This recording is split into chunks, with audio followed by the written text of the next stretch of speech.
Thanks for listening to A Cup of Tea with Dr. Z, your reinvention queen. Hello and welcome to A Cup of Tea with Dr. Z, where we share everyday stories with you, everyday women.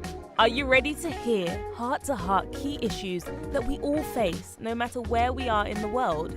So grab your cup of tea and let's welcome your host, author, international speaker, reinvention strategist, and woman that's full of faith in God and mankind, Dr. Zena Arin.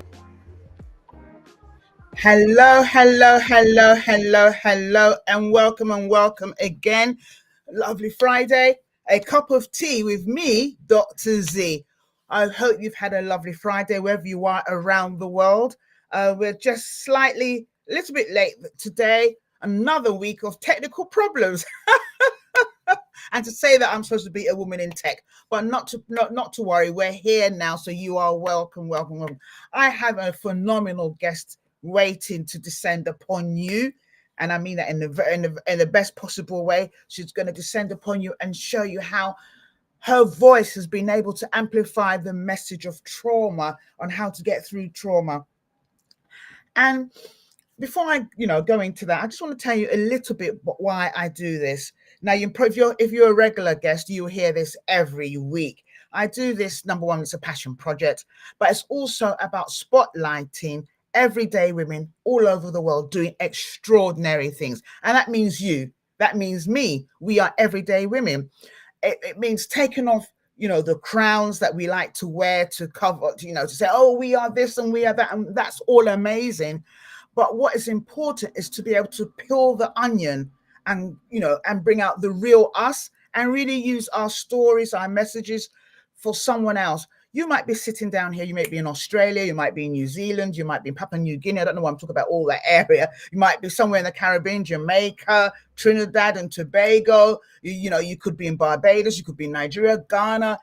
You could be here in the UK, you could be in the US, wherever you are around the world. And it doesn't matter what time zone. I want you to know that you are amazing. I want you to know that you are phenomenal. I want you to know that you might feel that your voice has been unheard, but through our stories on this platform, you will see something that will resonate with you. I want you to know that you are enough. It doesn't matter what comes your way, you are enough. And someone somewhere is waiting for you to show up so that they can show up. And that's what gets me out of bed in the morning. I show up for some other people to show up. Sometimes, you're like, oh, I can't do this, like whatever that might be. And then you remember that someone's just waiting for someone just like me, just like you, to show up so that you can pull as many women with you as possible. Now, I'm going to tell you a little bit about my amazing, phenomenal guest. I can't wait. I really can't. Really can't. Really can't. Amazing woman. Now, her name is Yvonne Michele. And what I'm going to do is I'm going to let her tell you about herself, but I'll tell you a little bit. Now, she's a lovely woman, beautiful woman. She's got a beautiful voice. She's a survivor, and I'm not gonna, she's a survivor. Sorry, I couldn't help that. And I can see her in the green room laughing, and I can't even sing. But she's a survivor. She is the director and the founder of an amazing CIC called GEM, which stands for Global Empowerment Movement, and it's all about empowering women to share their voice, to get through trauma, to get through domestic abuse. But peeling the onion back, I'm going to tell you a bit about her, or I'm going to let her tell you about her, because I think it's even fairer if she does it herself. But I am just so blown away that she's actually on the show today. She's absolutely dedicated to providing specialized support, because that's what she needed at her time. And without further ado, if you don't know, this is episode 25, and it's called The Sound of Freedom: Unmasking Trauma Through the Gift of Song. Wow. Are you waiting? If you don't know her name is Yvonne Michele. The amazing, the phenomenal, the incredible Yvonne Michele. Yay. Hey. Oh my days. Thank you so much, Michele. Oh, let's call you Michele. Yvonne. You hear that all the time. hear that all the time. Michelle's a nice name as well, but it's not your name. So welcome, welcome, welcome, Thank welcome. you. Thank you so I'm much. so pleased that you could actually make it. Really, really pleased. I know we kind of experienced a few technical hiccups, but we're here. So this is really, really great. Now, Michele, one of the things I love about your story is the fact that, I said it again, Michele. Yvonne! It's okay. It's okay. One of the Don't things... stress yourself. It's okay. Both of mine. It's fine. Breathe. So one of the things I love about your story, Yvonne, is the fact that you keep going in spite of. You Yes. show up in spite of. You show up because you show up, other people show up. There was someone I was speaking to the other day, and she sent me a message, oh my days, you've got Yvonne on your show. She's an absolute gem. And I said, yes, she is. And so I'm hoping that people are watching on YouTube, or you're watching through LinkedIn, wherever you might be, just put it in the chat, put it in the comments where you're in from, and we'll take it from there. Now, my first question for you is, take us through a little bit about your story, just a little bit. Let's unpeel the onion a little. Okay. So my journey started many years ago. When my mother passed away at the age of 11. So really, before that, I was just a regular little girl, happy, playing with my dolls and doing the things that 9, 10, 11-year-olds do. And then tragically and very suddenly, my mother passed away. And when she passed away on Mother's Day. So it was a very pivotal day. And as we know, as we get older, things can trigger us, and that was such a significant day. So, she died on Mother's Day, which was a Sunday. We'd had dinner, typical West Indian household, the big dinner on the Sunday. We went to church in the morning. My mother was a Christian woman. Went to church, and we came home. We had dinner, and then she, ushered us off to Sunday school. In between Sunday school and the evening service, she had a heart attack and subsequently passed away. So that was really a difficult time for any child, really. So I'm one of 5 children. I am the 4th of 5 and the youngest girl. Wow. So my older 3 siblings were quite a few years older than me. So they were quite, they were like 19, 20, 21, still young, but they were significantly older and grew together. So myself and my younger brother, who was 4 when my mum died. So we became a unit, myself and my younger brother. Anyway, subsequently, in the time in which my mother passed away, typically in Black households, I'm going to say that in Black, Caribbean, African households, when someone dies, the house is full of people. Yes. Always full of people. Yes. In and out, food, drink. But in that time, a family member started to abuse me in that time. So not only had I lost my mother, then I was then being abused sexually as well. And it's something that I kept a secret for 44 years. I didn't speak about it. I tried not to acknowledge it, but it had a significant impact on my behaviour. My behaviour changed. So before my mother died, I used to go to Sunday school, used to go to church. I used to sing with the Sunshine Band. That's what we were called, the junior choir. And I suppose when I was that age, I was known as this little person with a very big voice. So I'm not as small as I used to be, but I used to be quite a slight, a slight young lady. Yes, it depends who's looking. Well, that's very true. That's very, very true. It depends who's looking. It really does. So I stopped singing. I became quite insular. I would, not go to school. There was just so many different things going on. And at the time, living in our home, my father was there. He was present. He was there, but he wasn't present. He was grieving. So, at the time when I was a young person, I really felt angry towards my dad. There was a lot of anger because I needed him so much, and he was always there before my mum died. But when she died, it's like something in him died, to be fair. So a year passed, so I get to 12 now, and then we are then evicted out of our family home. And my dad, the day we are evicted, my dad disappears. So my dad's gone now. So the stability and everything that I was used to is gone. My older siblings they found other places to live, and I was taken to my aunt's house, myself and my brother, and we lived there for about 9 months. I didn't see my dad, didn't hear from my dad, which was very, very difficult. And again, my behaviour became even more.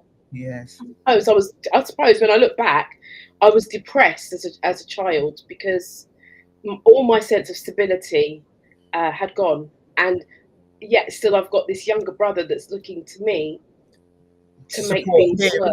Yeah. You know, so you can imagine the turmoil that I felt as a young person and as a young woman.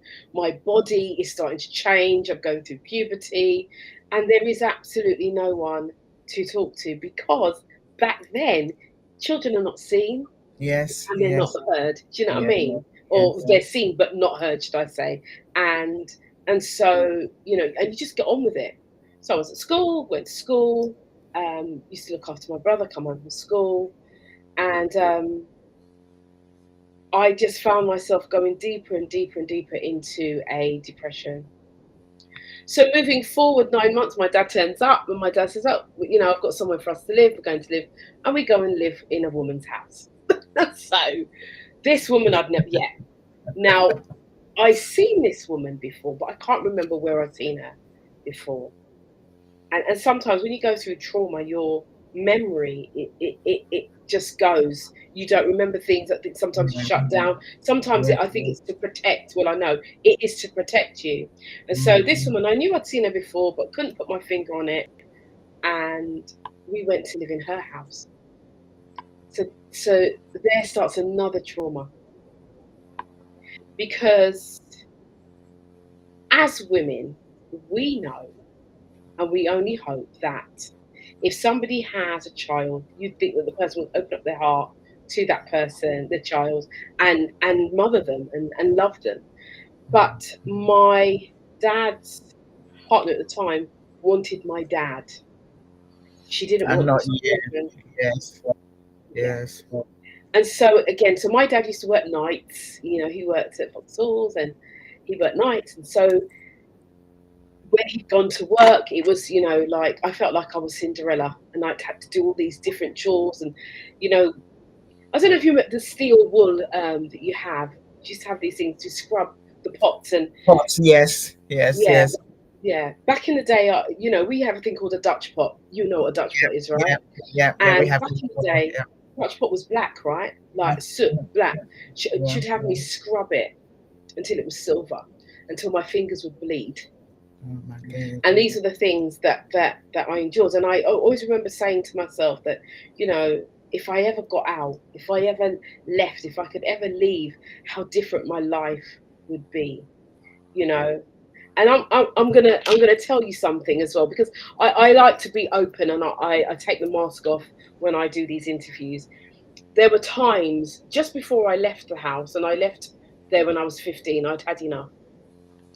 And I remember her, you know, doing all these things and saying these things and trying to get me into trouble with my dad. And I remember her making me make her a cup of tea. And I remember really reaching for my stomach and really harking, and I spat in that tea. And I gave it to her and I watched her drink it. Now, I know that's not a nice thing to say, but I was like 14 years old then. And I had had enough of the abuse and enough of, you know, not having a voice and being made to suffer. So I left home at 15. I lived on the street. I lived on the street for 3 days. It was 3 nights and 4 days to be exact. And until I found where my sister lived. I didn't know where she lived. I just knew that there was a high-rise flat And I went on a journey to find it and fought every night for my liberty, every night. So I've had, my childhood was traumatic, was difficult. But the one thing I learned was to fight and fend for myself. A year later, I gave birth to my first son. I had him at the age, well, I had him at the age of 16. So it takes 9 months to have a baby. And married at 19. So my son's father was and still is, should I say, a good man. And he saw a need. I struggled. When I say I struggled at home, things like personal hygiene, having sanitary products. I used to use my socks. I used to use newspaper because I had no money. And as I said, my dad was not present. And the woman that he lived with was not a particularly nice woman. So I struggled and I suffered as a young person. Having my son changed things because I then had another person to look after. Yeah. But I didn't want him to experience the things that I experienced. So I was unqualified, no qualifications, apart from CSE, because it wasn't GCSE, but it was CSE, PE. I was very quick, very agile, very good at sports. And I managed to get that one qualification. I then started working as a hairdresser, doing plaits and weaves. And the reason, I'll tell you this, because everything has a reason and everything has a purpose. Yeah, that's right. We think that life throws curveballs at us, but sometimes it helps us. And one of the things that I struggled with as a young person when my mother died was my hair. My hair was jacked up. I couldn't do my hair, didn't know how to do it, because my mum always did it. Yes. And when I was at school, they used to take the mick out of me. They used to call names. And that because my hair was just unsightly. I'd have to say that, unsightly. I actually saw a picture of myself at my aunt's house. And it wasn't too bad then, I suppose. It wasn't too bad, but why my hair wasn't good. Anyway, so I learned to do hair. I learned to do my hair. And as a result of that, a few years later, I was working in a salon, just doing plaits, and one day the owner said, can I help her out doing some other blow drying? And I'd watched her many, many times, and I said I'd really love to do that. And I took my time and I did my first blow dry with the brush on afro hair. Hair. Yeah, wow. On afro. Back in the day, we didn't use the comb. Comb it through. Wow. No, it was the brush. Wow. That was a technique I learned. And she said to me, and I always like to call her name, my name's Donna Hilsden, and she still lives in Luton, and I always call her name because she said to me, I think you should go to college because you'd be really good at hairdressing. Wow. And I did. So someone suddenly believed in you. Absolutely. Wow. Saw that one thing that I did, and I'm telling you, Zena, I was sweating. My clothes were dripping. It took me long to do that blow dry, but it was really good. So she encouraged me to go to college, and she said, if I go to college, she would give me a job. And I went to college and I did European and Afro hair in 1 year. I studied at night and day, got my qualification and started to work for her. I worked for her for 5 years and then I opened my own salon. Wow. So that was the beginning of me on my journey. Yeah, evolving. If you're just joining, welcome again to A Cup of Tea with me, Dr. Zee. We have the phenomenal, sensational, incredible Yvonne Michele with us tonight. And if you need to listen, if you're just joining, you need to listen to the replay. She has taken us, it's one question so far, so you haven't missed a lot, but you've missed a lot. You've missed her life from the age of about 6 till 20, really, and lots of things that have happened. Tonight's show We're talking about the sound of freedom, unmasking trauma through the gift of song.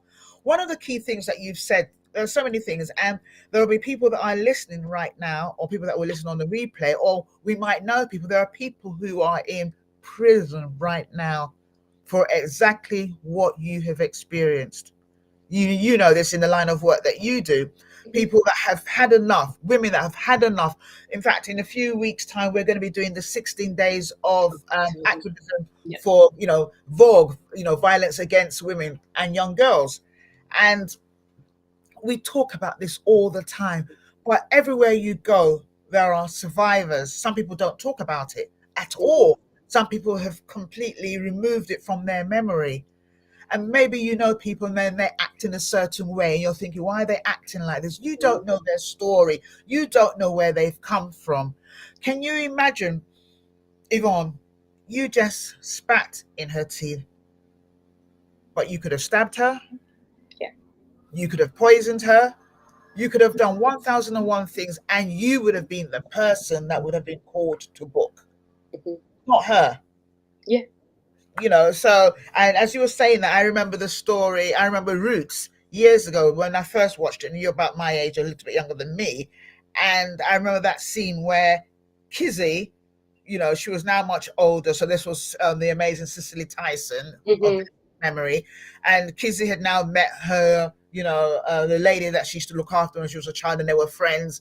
But then, they hate, and then she asked her for a cup of tea, and I will offer you tea. I haven't offered you tea. That's really rude of me. I hope you've got your cup. But anyway,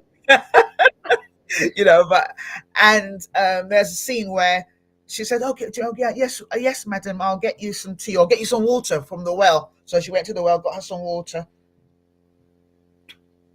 and gave it to her. So these things happen, but in that. Although you might feel, and people hearing might think, oh my days, it's horrible. Not really, because that was what you needed at that time, and it still protected you. At least we're here now talking about it. Yeah. You in your line of work, as you show up, you've saved so many other women and young girls. And some of the things that I do is the same thing. People that have no one to speak for them.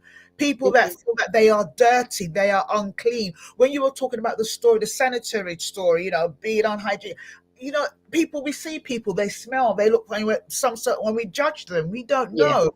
We have no idea where they have come from, what their story is, And so when you were talking about, I'm a mom of two daughters, 26 and 23, and I'm a single mom. I remember when I got divorced, but I could never have left them. They call me a helicopter mom right now. When they listen to this, they're like, "Mom, go away, leave me alone," sort of thing. But I know the love of a mother, even mothers that feel that they have no maternal instinct. When you have your own, you really want to do all you can to protect. And as a child, you look up to your mom. I remember, I don't swear. Well, my children say you swear once a year when you're really angry, but I typically don't swear. And I remember when my kids were really young, especially my oldest daughter who's 26, and I used to tell her things like "shut up" or swearing. Don't say "shut up." Don't say "I hate you." Those words are not good. When you say hate, it means that you want them to die. When you say "shut up," it's really rude. I forgot that she's going to go to primary school, and someone told her to shut up and get away, you black this, that, and she burst into tears and she told the teacher that, oh, so-and-so swore at me. And then the teacher said, what did she say? Well, she told me to shut. Don't be silly, Jade. That's not swearing. And suddenly my daughter came home devastated. I had lied as far as she was concerned. You said this was a swear word, and I've told the teacher that this girl swore at me. Because what it is that when you're a child, your mother is the Bible. Yes. If your mother says, it doesn't work when they're much older, but if your mom says stand, you stand. You stand, yeah. If she says sit, so I can imagine when you were just weaving that story of a mom doing, and for all the years I've known you, your hair is always on point. 1,000% on point. I love hair. I love hair, always on point. I'm always doing all sorts of things with my hair. I like blonde hair and I keep it natural now. But your hair's always on point. But when you were talking about that story of your mom always doing your hair, you never had to think about it. Never. And then suddenly she's gone. And then on the day, it could have been night, it could have been, but during that period of time, during the funeral, you were abused. Yeah. And the significant thing is that the abuse stopped when we were evicted. So it was a bittersweet kind of eviction because I'd lost my home and I'd lost everything that I had held dear. I was a blanket baby, and I had a blanket up until that time. I'd had a blanket from the day I was born up until the day we were evicted, because the blanket was in the house and the house was locked up. That was it. It was gone. But that was the thing that stopped the abuse, being evicted. And you imagine, and just thinking about that, people, we say this all the time, but it's important to say this again, that typically abuse happens, especially when it's with regards to children, child abuse, it happens to people that know you. It's perpetrated by people that know you. So it could be a dad, it could be a mother, it could be a brother, it could be a sister, it could be your dad's friend, your mom's friend. Yeah. It's always someone, it could be someone in church, for those of us that go to church. Yes. I mean, I was it's so funny, as you're not funny, haha, but as you're sharing these stories, I'm just remembering all the kind of paranoia that I had as a single mom in church. I was always like, I used to say to my children, if I'm in the main service, you need to be in the main service. Yes. I don't want you on the foyer. I don't want you in children's church. You have to be where I am. And I remember they hear this, they'll laugh. Whereas we're getting into church, I'm like, Mom, we're late. I said, I don't care whether we're late. The first thing we do, we're praise and worship. I don't care about praise and worship. First thing, everyone, we're going straight to the toilets first. Everyone, as a group, go to the toilet and then we sit down. You ain't leaving for no reason. And my youngest daughter, she's on holiday in Texas at the moment, she would say, Mom, I really want to go. I'm like, you need to do it there. You need to do it there. You need to do it. I'm a Nigerian parent. You need to do it there. You need to do it there. You're not moving. You need to, I told you before. You need to do it, because I was just so paranoid that as a single mom, because you're right, when there is vulnerability, whether you're a woman, a child, a man, when there is vulnerability, they prey on you. They do. It's like vultures. They just prey on you, and they prey on you, and it could be in the church, it could be out. It doesn't matter where it is, but where there are perpetrators, they prey on you when they see a vulnerability. So I was so petrified. So I can hear, exactly the pain in which and I've heard this story before, but the pain as you're talking about it is just taking me back to all sorts of things that I was afraid of. Thank you for sharing that. And I can I'm peeling the onion here. Now I want to talk about authenticity, because you're one of the most authentic women I know. I remember when I sent you a message on WhatsApp ages ago. It was just a quick, oh hi, how are you? And before I knew, we scheduled this in, and which was amazing. But I just want to talk about authenticity, because I want to sort of touch on, in your experience, in your life, how does the role of being authentic, how does it play in your life, as a speaker, as a singer, especially when it comes to helping other people unmask their own trauma? And I know you wrote a book about this anyway, but does that make sense? Yeah, it does. I mean, authenticity for me is about honesty. It's about being yourself. And I think if you're not yourself, you actually put up barriers for other people. So in terms of the clients that I have and the people that I work with, transparency is key. Yes. Authenticity is key, because I can only be me. Yes. I can't be anyone else. And I spent 44 years faking it. Well, 44 years, because it took me 44 years. Let's say 33 then, from the age of 11. Let's say so from the age of 11 up until 44, that's 33 years if I've done my maths correctly. Yep. And I spent all that time wearing a mask. So much so that my ex-husband now, the nice man, yes, always asks me, and he said, did something happen to you? He would always ask every so often, and I'd be like, no, walls up, all the walls, all the barriers have come up. And it did me no good.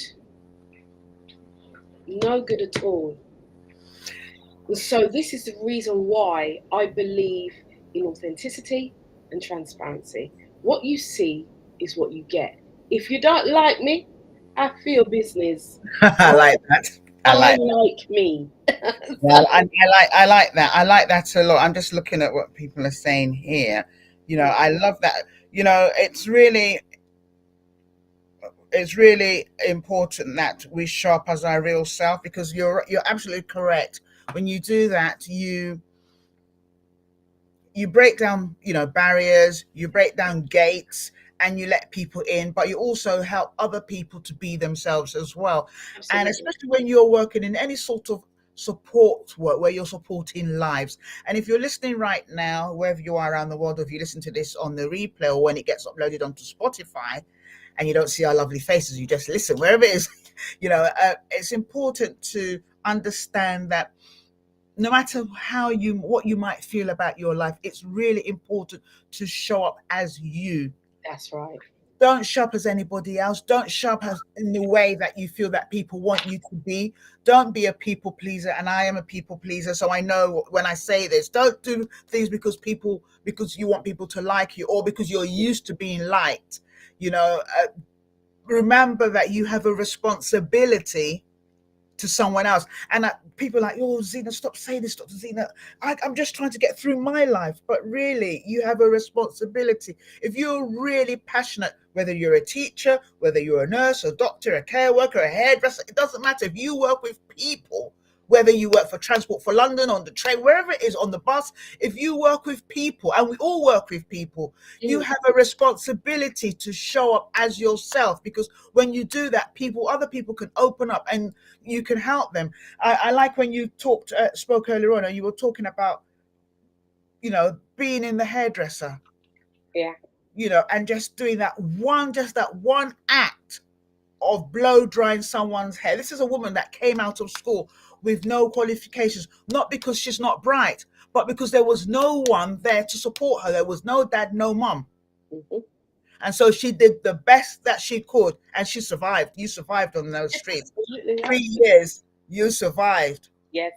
I'm just thinking. I'm just thinking about. I was singing "I'm a Survivor," and I said, yeah, I survived, and I can smile about it now, and I can hold my head up high, and I can look myself in the mirror.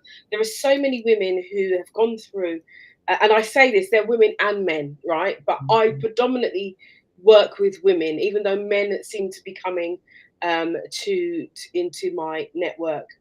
But I really believe that you have to be yourself 100%. We go through so much as women, and we put on this mask and we pretend, and we're even told, fake it until you make it, but actually just be you. Just be you. I mean, I did an event the other day called the Summer Soiree, and I now am using a lot of music in what I do in terms of helping survivors and victims of abuse and trauma. And there was a lady that reached out to me via somebody else. So this lady was in a park in a completely different town called Bedford, and she met somebody who was an artist painting, and she started talking about her life and how she's scared to do lots of things, and so the lady that was with her said, I think I know somebody that could help you, and gave her my details. She didn't contact me straight away, but eventually she did. And she contacted me via Messenger. And she said she's afraid. She's afraid to speak. She's afraid to use her voice. So much trauma had happened in her life. And so because she said those things, I sent her a voice note. Now, if you know me, if anybody know me, I'm a voice note queen. I'd rather send you a voice note than to type it. I'll type, but I'm more on the phone. I'm giving you the message. And I asked her, I said, when you respond, can you respond with a voice note, please? And I did that to test her. I wanted to see how scared she was. And she sent back a message by text, and I said, voice note. You know, it's easier for me. She did. She sent it back by a voice note. And we then started to converse. I invited her to the summer soiree. Now, I did an open mic section, and she said she's never really sang in front of anybody. She does sing at home, you know, and I said to her, what, you know, I encouraged her and we talked through it, and everything's going on in the night. But I just took the time for her because I saw something in her.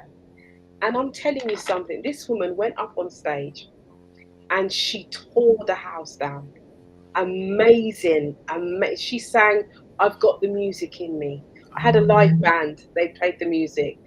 I'm telling you, I was absolutely blown away. So we're now working together and I'm helping her. But the power of your voice is so key.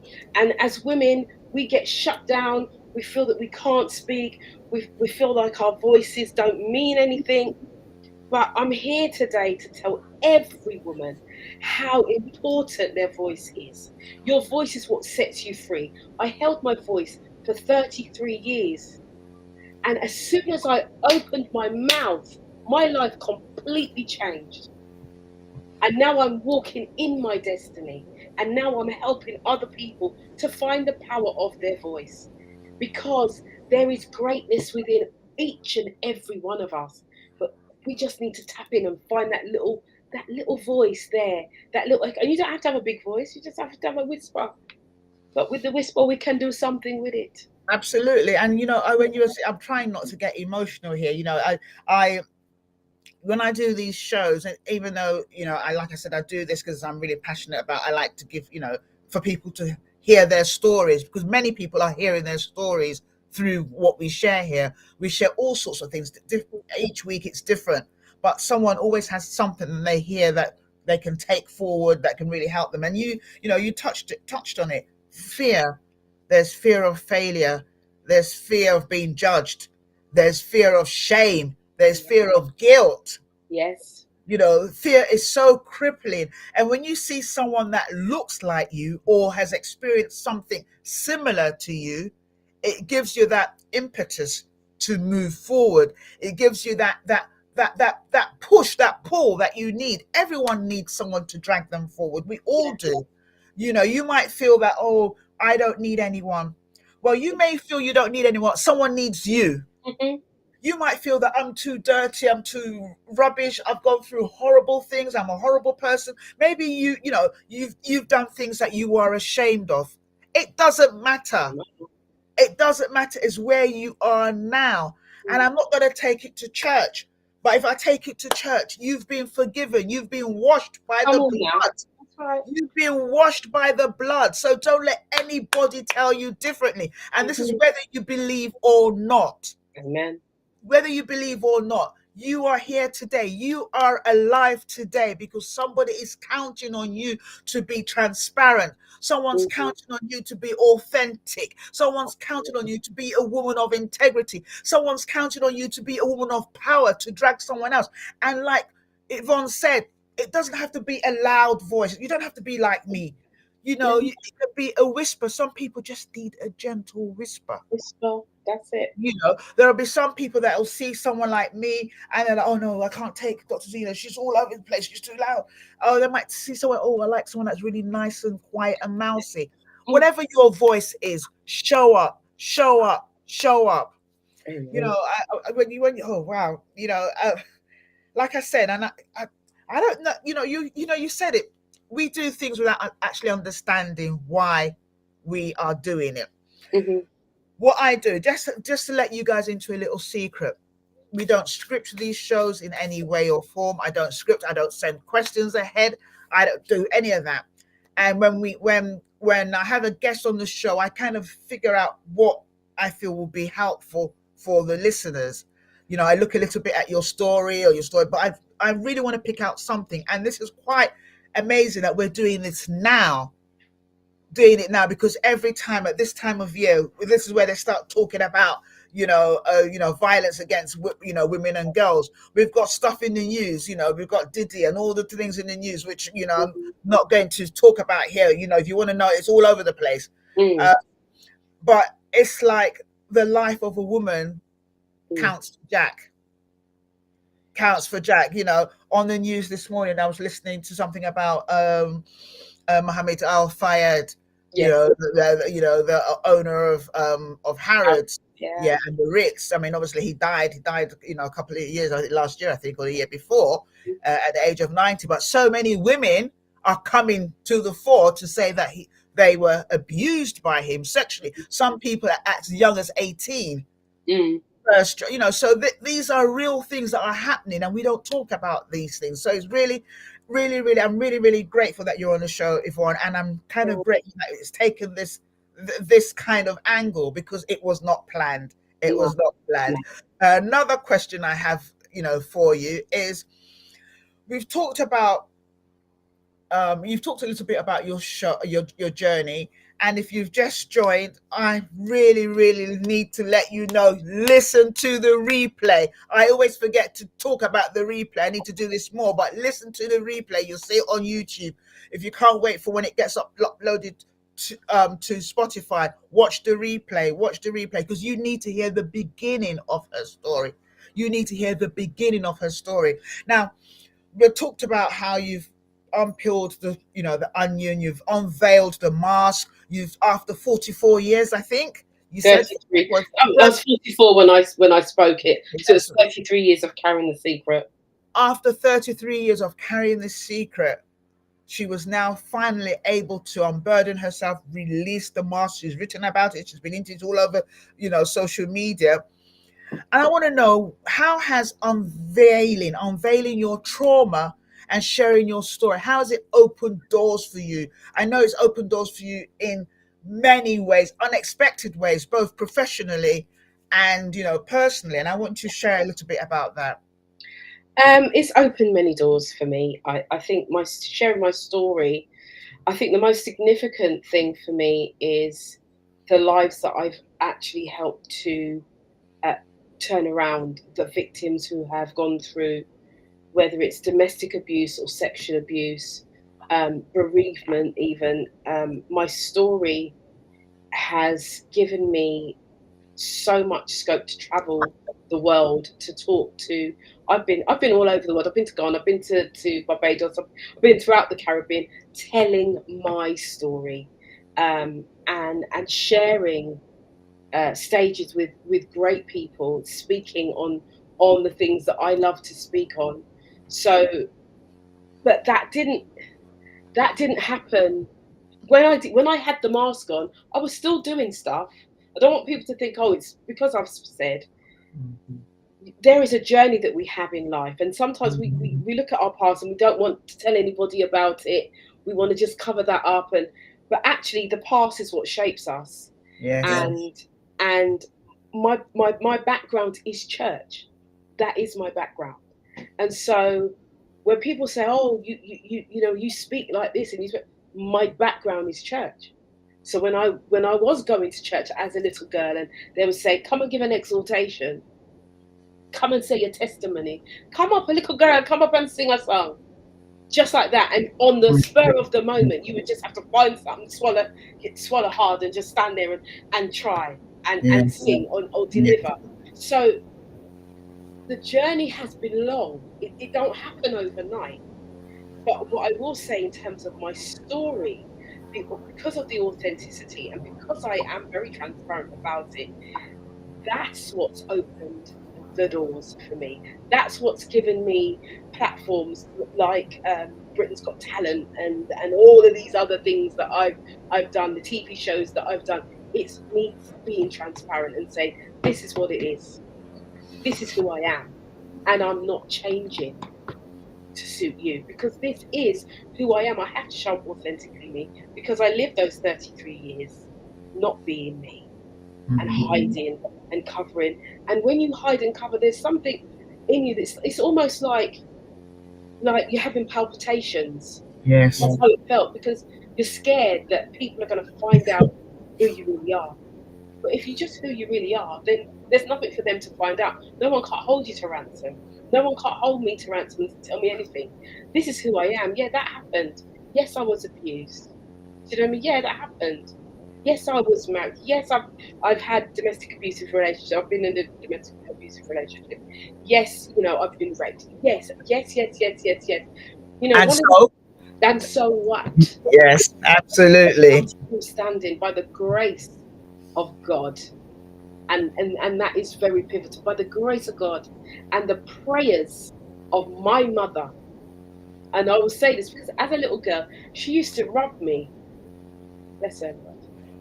As I walked past, I was just running up and down. She just rubbed me, and I would just pay no mind to it.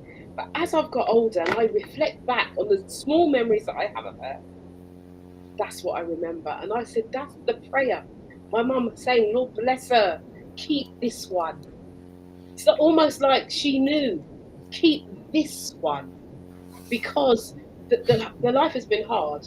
There's been lots of trauma, lots and lots of trauma. I lost my son as well. As my son passed away 26, 27 years, 27 years ago. My son passed away, and that was another trauma that I went through. And I would say that one nearly took my mind. But you know what? Again, by the grace of God and by prayer and supplication unto God, that's what I have to say. Because when that happened, I wasn't in God's hands as such. I was living my life, my best life. You know what I want to live my best life? Yes, yes, Yeah, yes, yes. party hard. Yeah, yeah. Like I was living my best life. And that brought me to my knees. That brought me to my knees. And these are the things that I share. I don't hide my story. And I'm not ashamed of my story. The shame has gone. The shame is on the perpetrator. That's right. The That's shame is right. not on me. That's right. It's been nailed on the cross. Absolutely. Absolutely. So Absolutely. Oh, go ahead. Sorry. I hold it up and I'm saying, this is who I am. And this is what I've been through. And this is what it's made me. And I This, tell those stories. this is what I've gone through in spite of. This is who I am in spite of. These are the platforms around the world that I've been able to be upon in spite of, not because I'm here to say, oh, look at me, but because I know that my story is someone else's glory. I like to say that all the time. Because you show up, other people are able to show up, some in bigger ways, many in smaller ways. People just listen and they're like, oh my days, I just listened to Yvonne. Oh my days, oh my days. And they'll start looking for you on YouTube. They'll try to reach out. Oh my days, help me, help me, help me. And someone's just said, she's just been on for, I'm just looking at the comments. I need to shout out, thank you so much, Jules from London. Thank you, Anne from Essex. Thank you, Inchido from Hull, I think. Thank you. Oh, I'm trying to see this because I should shout out. I've just been so engrossed in what you've been talking about, Yvonne. Yeah, thank you so much, everyone. Charlene, Bless Girl, all the way from the US. I think that is Dr. Nana, I think. Wow. Cambridge. Thank you, Annie from Cambridge. Wow. Thank you for all your comments. Please, not just the comments. I hope there's stuff that you can take away for yourself or for people that you know. Oh, Simone. Oh, thank you, thank you, thank you. Wow, wow, wow, wow, wow. Oh, wow. Well, sorry, I'm getting carried away with all the comments. But thank you so much for listening, for showing up, and please share the replay. But also, I hope this gives you the impetus to share your story, to come up as your real self, warts and all. When I remember when I first started speaking years and years ago, and one of the things I was taught was, if you have an impediment, whatever that might be, for some people it might be they spit. Oh God forbid, I hate that. But maybe they spit while they speak. Sorry if you happen to know me. I would be on the same platform. I'm sorry, but maybe you speak, or maybe you've got a strong accent. For those of us that maybe you're not from England or America, or you might have an accent, and it might be really, really strong. But your accent's not strong where you're from. It's only strong where you live. And so you feel there are many people that don't speak because they're so embarrassed about their accent. Oh, I better not speak because I speak funny. No, you don't speak funny.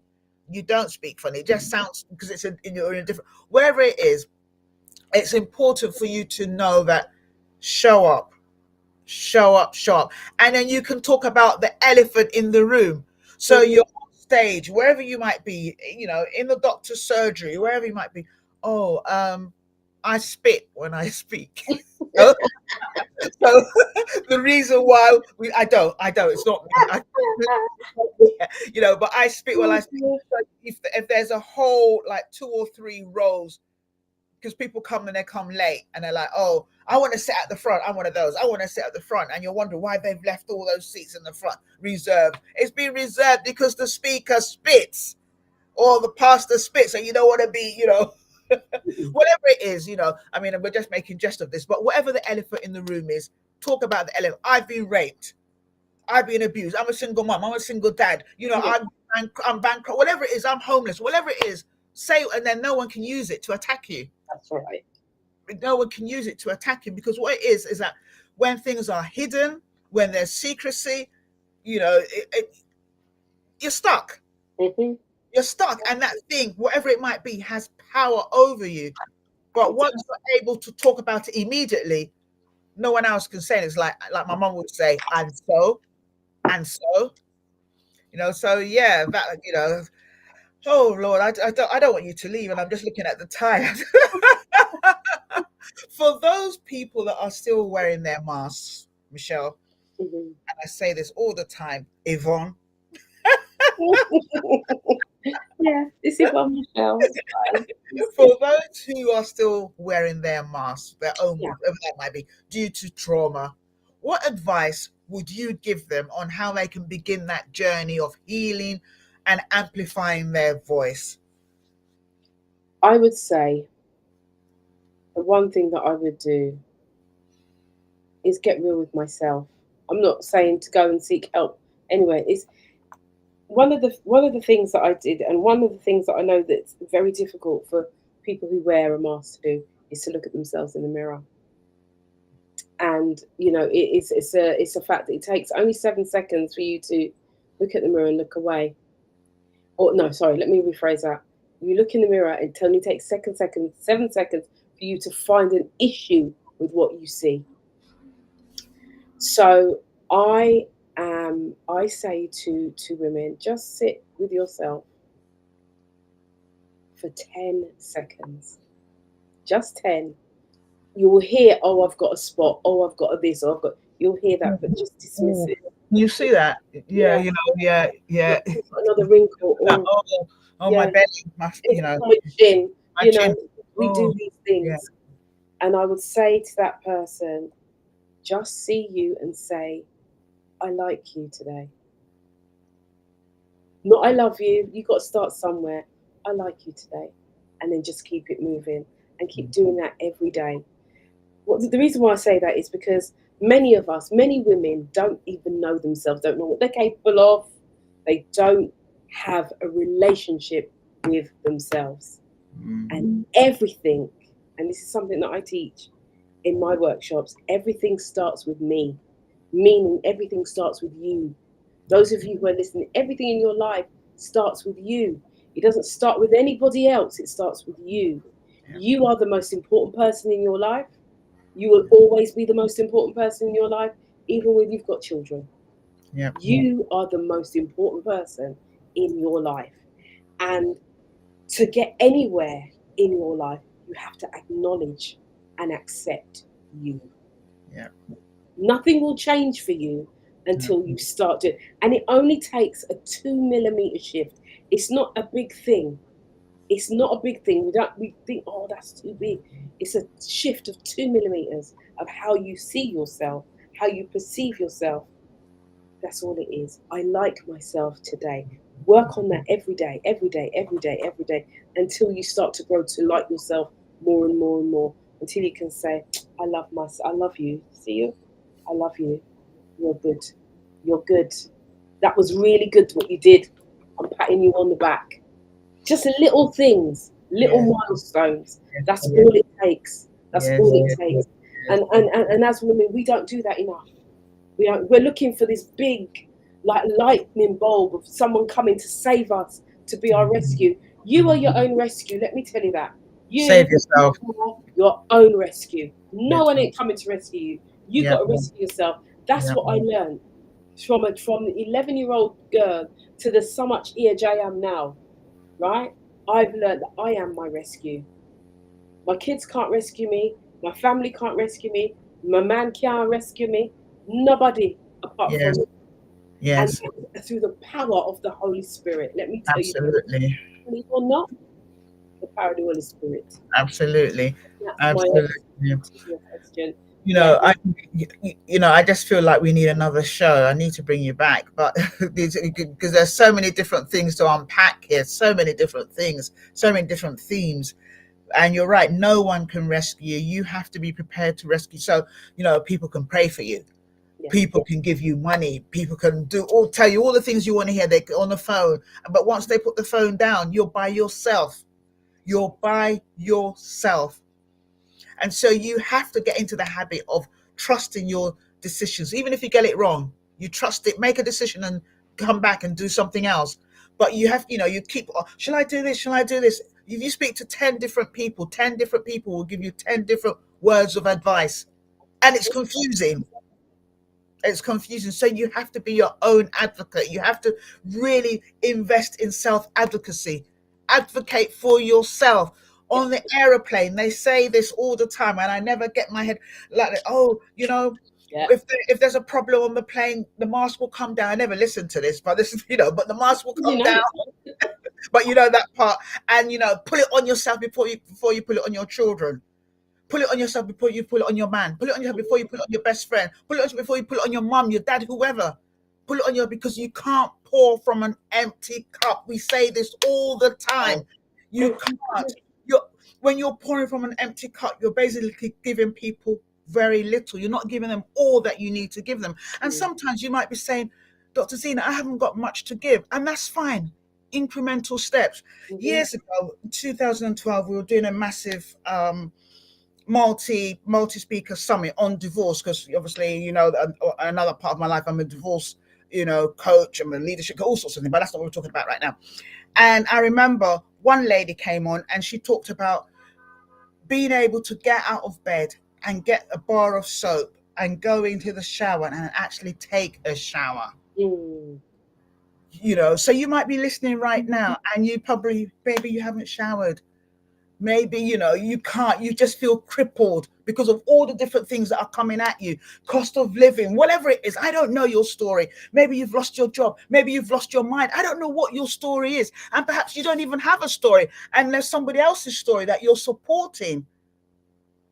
But what I'm saying is that like Yvonne has said, incremental steps. Just do that little thing.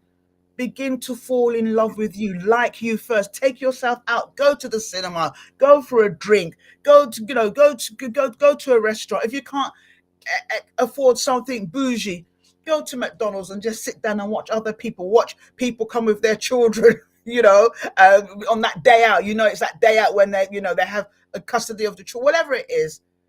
But take yourself out. Do things learn to enjoy your own company.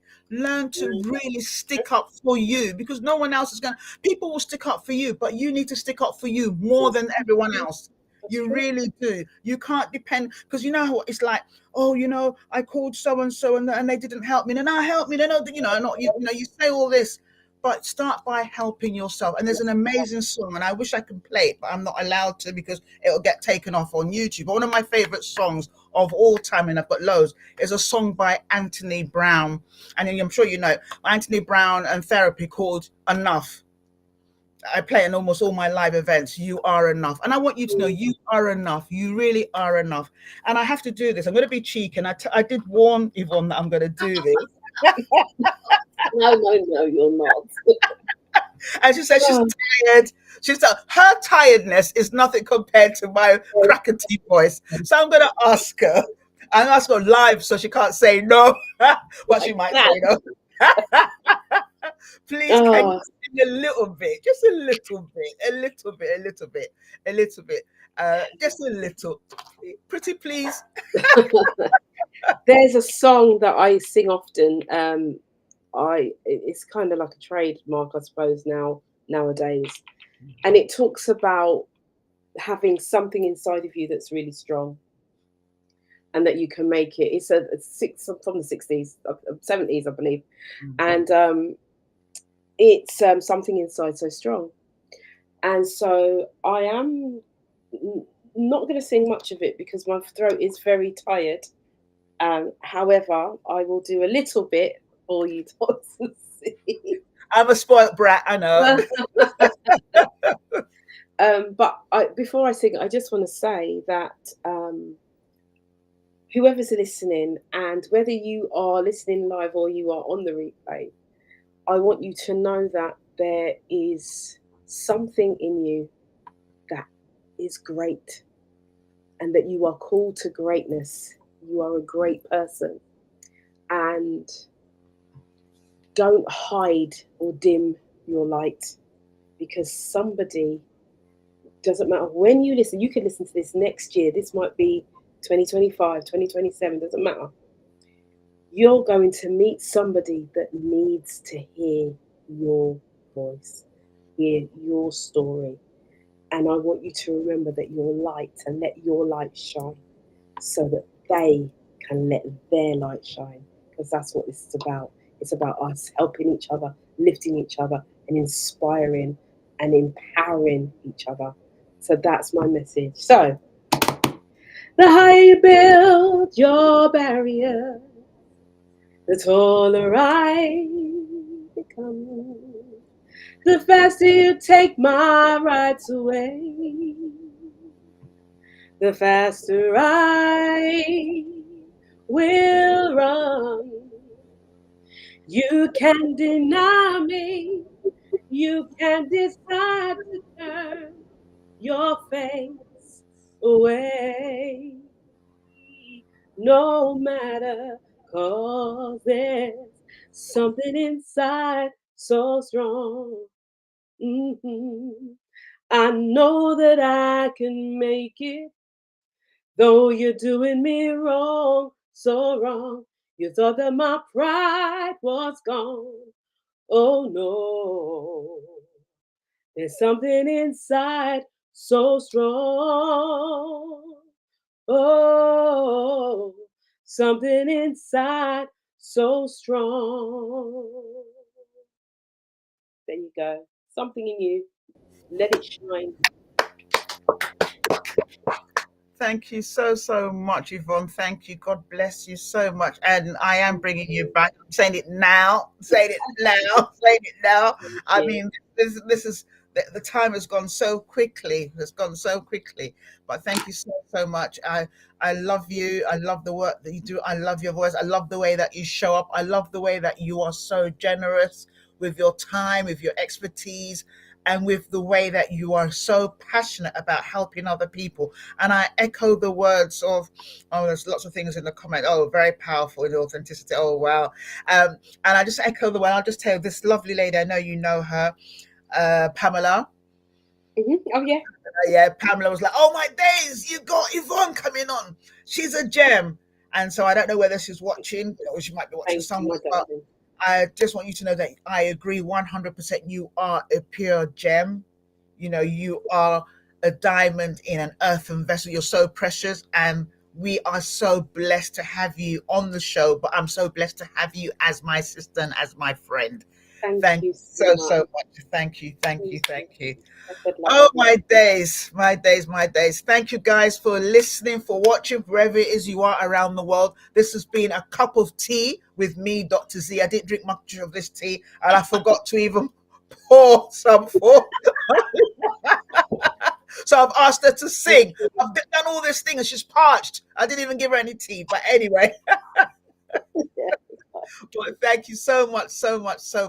Until next time on a cup of tea, with Dr. Zee, like we've said, show up, because there's so much in you that is so strong. Thank you, Yvonne. Thank you for having me. Thank you so much. Thank you.